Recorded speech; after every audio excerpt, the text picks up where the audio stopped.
Vlak voor zijn 50ste jiddy het vrachtwagenchauffeur Jaap Haverman uit Ljouwert dat er slim ziek is. Lotgenoten die er in het ziekenhuis treft, worden vreun van het leven en zetten alles op alles om Jaap zijn laatste weesken uitkomen te laten. Kamerman Harry Dijkstra van Omroep Friesland is een van die lotgenoten die bij Jaap op een afdeling behandeld wordt. Hij luidt het bijzondere verhaal van de laatste reis van Jaap Haverman vast, te jaren met programmamaakster Jitske de Hoop.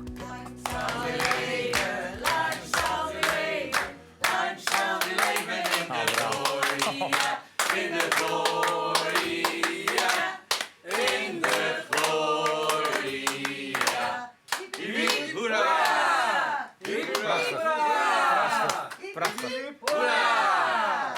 50. Nou, hoe voelt je nou met Abraham between? Ja. Nee, ik voel me nog geen 50. Nee, hè? Nee. Dat hoeft ook niet. Nee. Je hebt een hart van 18, of niet? Ja, Net als je moeder, hè? Ja. zeker.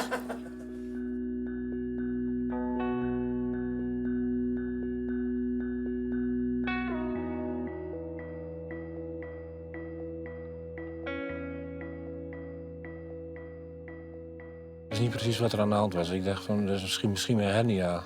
Ik heb een hernia in de rug. En ik ben naar huis ingereden. Ik kon amper thuiskomen. Dan ben ik in bed gaan liggen. En 's nachts om 2:30 toen kon ik het niet meer volhouden.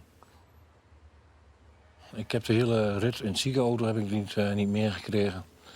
En ik kan me heel vaak herinneren dat ik in de scan ben geweest. En dat me verteld werd dat ik die vreselijke ziekte kanker heb. Goedemorgen. Goedemorgen. Mooi, dankjewel.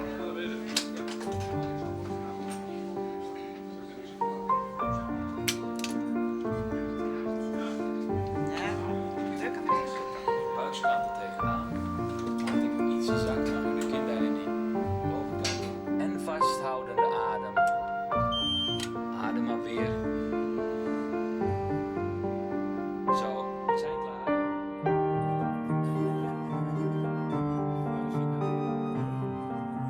Het feestje dat is ontstaan door Agnes. Want hij had tegen Agnes gezegd dat hij aan zijn 50 werd. Nou ja, toen hebben we het een leuke dag hebben gehad. En zijn moeder ook, die heeft me wel 10 keer bedankt van nou Ida, ik vind het zo lief dat jullie dit voor Jaap doen. Oh, dankjewel, man.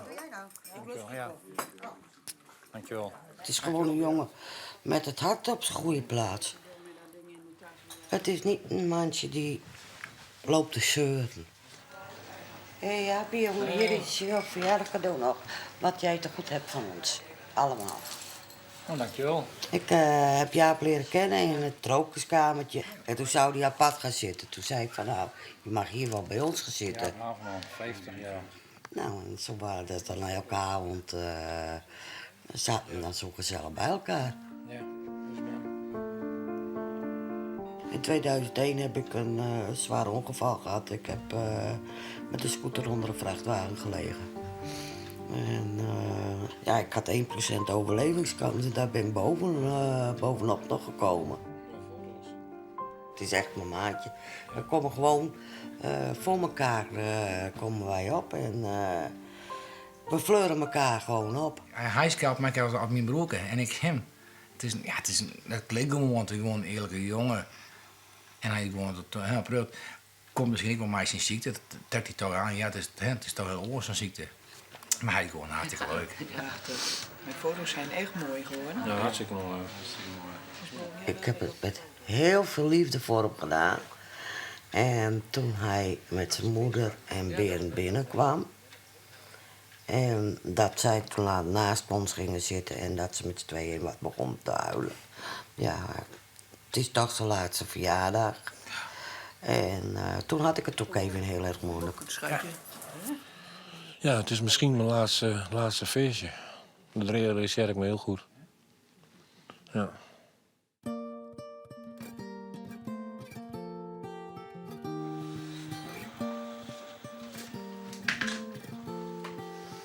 Nou, dit is dan de CT-scan die we gemaakt hebben. Je ziet dat het lichaam wordt in een soort plakjes gesneden.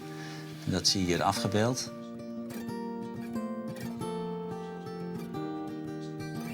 Wat hij heeft is een vorm van longkanker.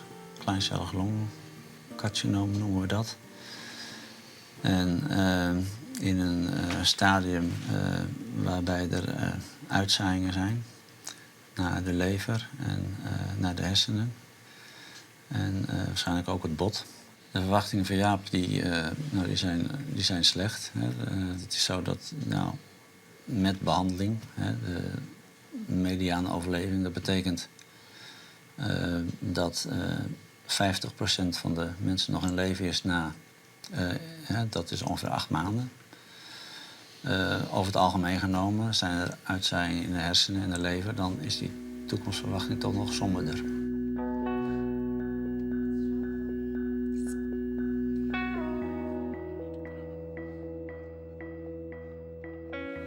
Ik denk dat is een droom. Het kan niet waar zijn. Maar de dokter zei, hij zegt je hebt kanker. Oh. Maar ik geloofde het niet. Dat geloofde ik niet. Ik was gewoon perplex. Nou, mijn wereldstorting. Ja. En helemaal dat ze zeiden van, je hebt misschien een jaar, misschien heel iets langer dan een jaar, misschien korter. En dat vond ik rot. Dat vond ik een rot antwoord. Ja. Ik denk, een dokter die moet het toch kunnen weten. Het onzekere. Het was echt onzeker, ja. Ja.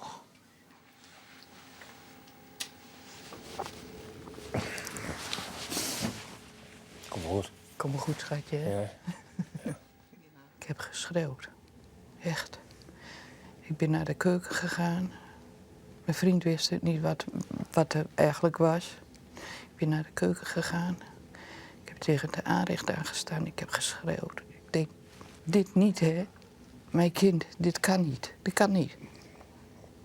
En dan is het toch waar. Ik hoop altijd, als ik 's avonds naar bed ga, dan bid ik en dan hoop ik. Dan zeg ik altijd, God help alsjeblieft dat hij nog een poosje mag blijven. Dat is voor mij de enigste troost. Nou, vanmorgen kregen we een goed bericht dat het nou een beetje goed met hem gaat. Dan gaat er in mijn hart, wat ben ik blij, God, dat u mij toch helpt daarmee. Want ik kan hem niet missen. Ik kan hem echt niet missen. Nee. Het doet mij verdriet als mijn moeder, dat ik mijn moeder achter moet laten. Ja.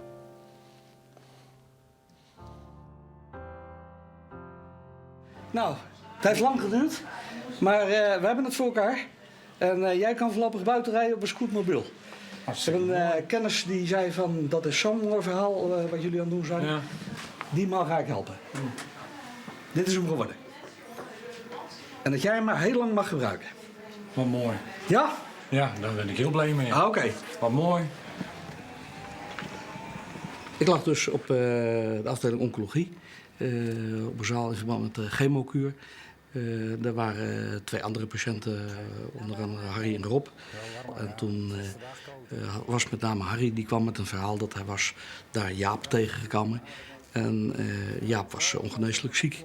Had een stukje van zijn leven verteld.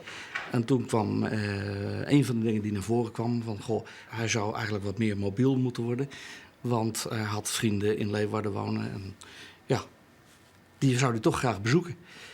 En toen ontstond dus bij mij het idee van, goh, laat eens kijken in de kring van kennissen, zakelijke relaties, of we niet in staat zijn met z'n allen om te zorgen dat daar een scootmobiel komt. Dit was de achteruitrij, of de alarmlicht. Ja. Nou, dit is links en rechtsom.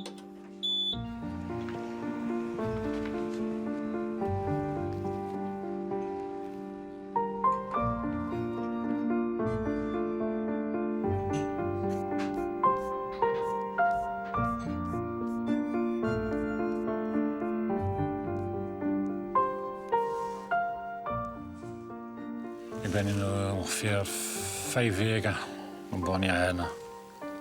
Ja. Ik denk eigenlijk nergens aan. Ik ben gewoon bezig met schilderij en gedachten zijn ook bij de schilderij en niet bij andere dingen. Dat geeft me een hoop rust. Ik voel me de ene dag beter dan de andere dag. Maar ik merk dat het minder wordt. Dat merk ik. Ik begin wel wat vergeetachtig te worden. Maar dat is maar een klein beetje. Ja. En dat vind ik rottig. Dat heb ik nooit gehad.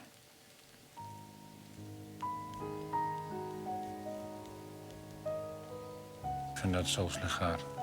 Ja, zo ben ik niet. Nee. Ik kijk wel eens terug op mijn werk, maar mijn werk kan ik nooit meer weer doen. Nooit meer weer. Nee, mijn werk is wel iets wat ik mis.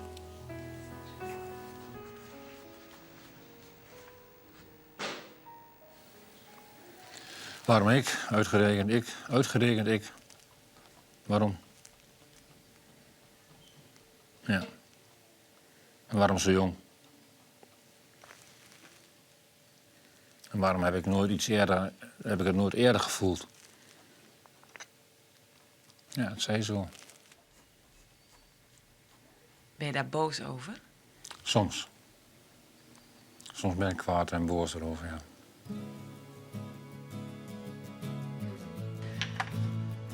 Nou ja, daar gaan we. Ja. Klaar voor? Ja. Oké. Zelfde snelheid als gisteren? Ik zat vanmorgen in een dip. En, maar ik dacht er echt niet uit te komen of zo. Ik lag te huilen en Harry kwam bij hem op de kamer. En toen vroeg hij of ik een wens had. Voordat ik zou komen te overlijden. Toen zei ik tegen Harry, ik zou nog graag 1 keer wel om diep zeeduiken. Ik zei, dat is mijn wens wel. Nog 1 keer. Hij zei, dat kunnen we misschien wel regelen. Maar dat geloofde ik niet. Ik denk, die man die is niet helemaal goed bij zijn hoofd, denk ik.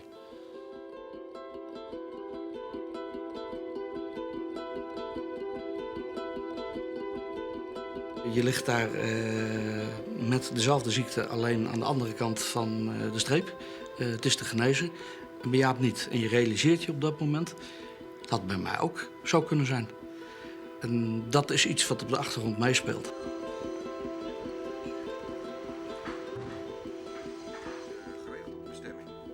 Nou, ik ben gepakt door het verhaal op zich. Wij hebben in de familie uiteraard, zoals heel veel en om ons heen helaas, soortgelijke situaties.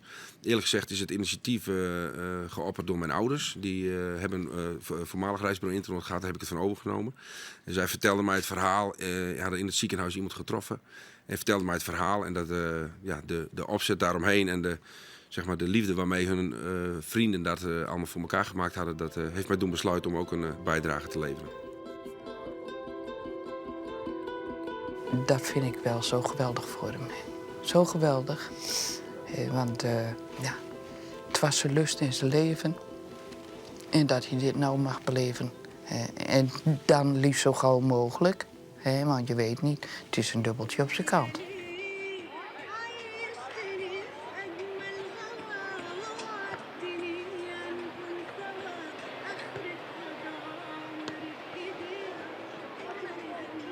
Je lijkt wel een miljonairskind als je hier rondloopt. Dat gevoel heb je ook. Lijkt wel of je van steenrijke ouders komt. Steenrijke ouders.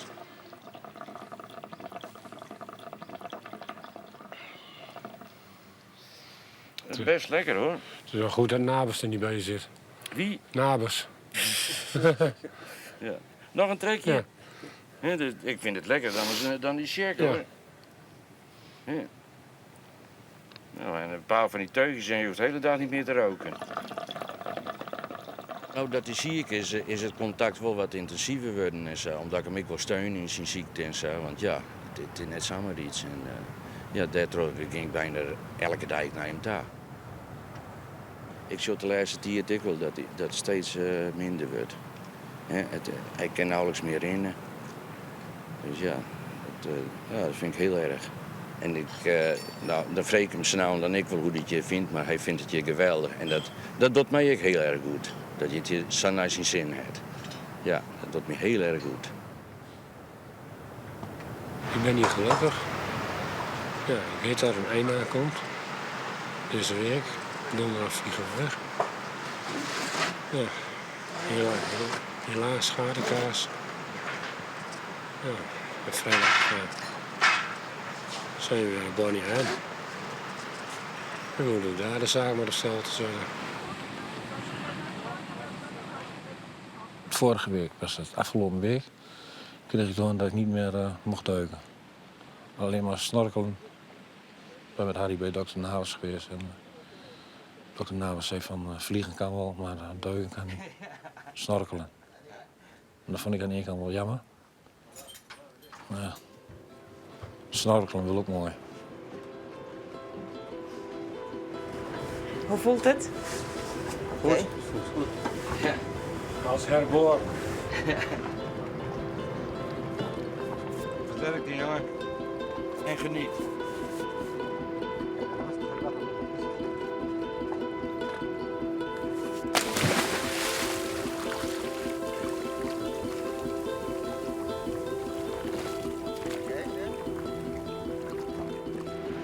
Ik vind het schitterend dat hij dit doet. En het is voor hem, ik voel hem lichter hè, daarin. Het is voor hem ideaal. Ja, schitterend. Ik denk dat hij er wel van geniet.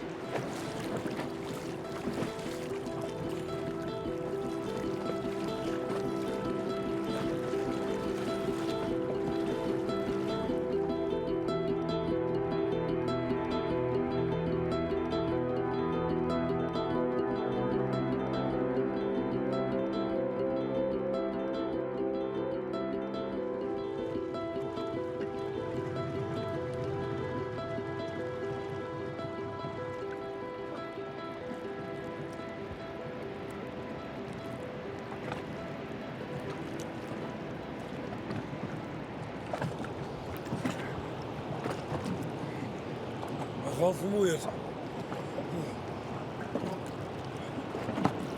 Ben je vermoeider dan je dacht? Ja. Ja. Ik denk aan een fluitje van een cent. Nee. Ik heb nog vernemen op de long. Ja. Shit, sorry. Maar goed dat ik niet gaan duiken. Dat is helemaal verkeerd afgelopen. Dat weet ik wel zeker.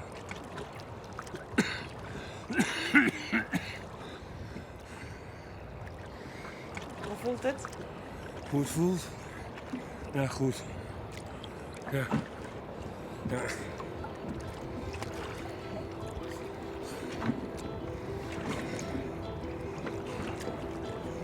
Ja, ik dacht dat ik er maar uit ga.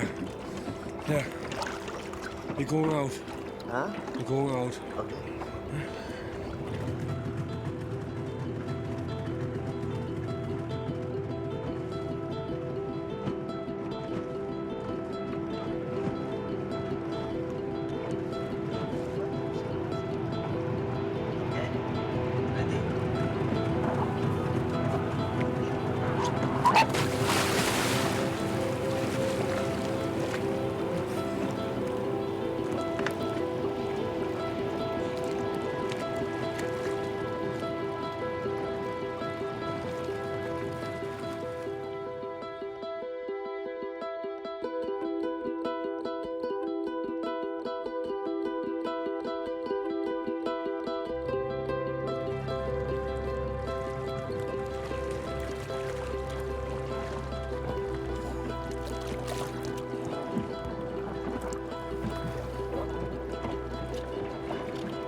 Mooi. De bel staat droog. En verschillende kleuren. Wel zaterdag, die lag half onder het zand verscholen. Maar hij zag hem en wees me dat aan. Dus zag ik hem wel. Ik zag hem eerst ook niet. Heel indrukwekkend. Heel mooi. Ik ben blij dat ik het gedaan heb. Droom is toch even vullig. Ja. Gelukkig.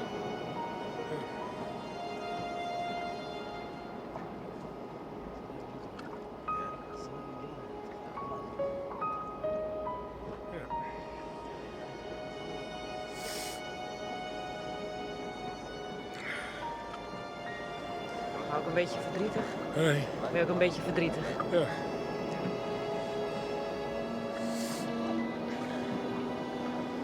Dat het weer de laatste keer is.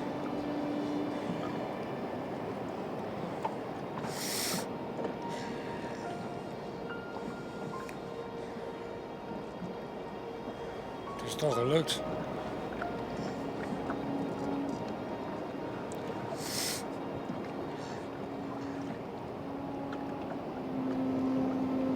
Ja, dankzij hem.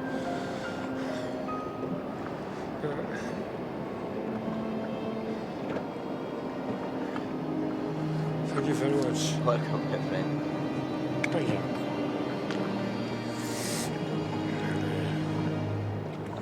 Voor mij mag deze week wel een maand duren.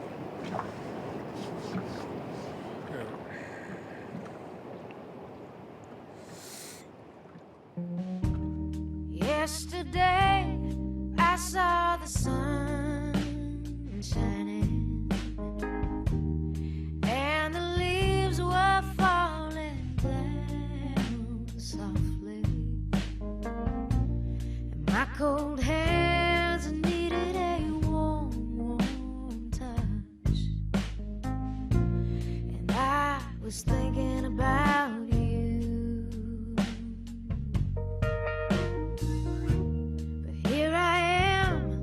Looking for signs to lead me. You hold my hand, but do you really need me? I guess it's time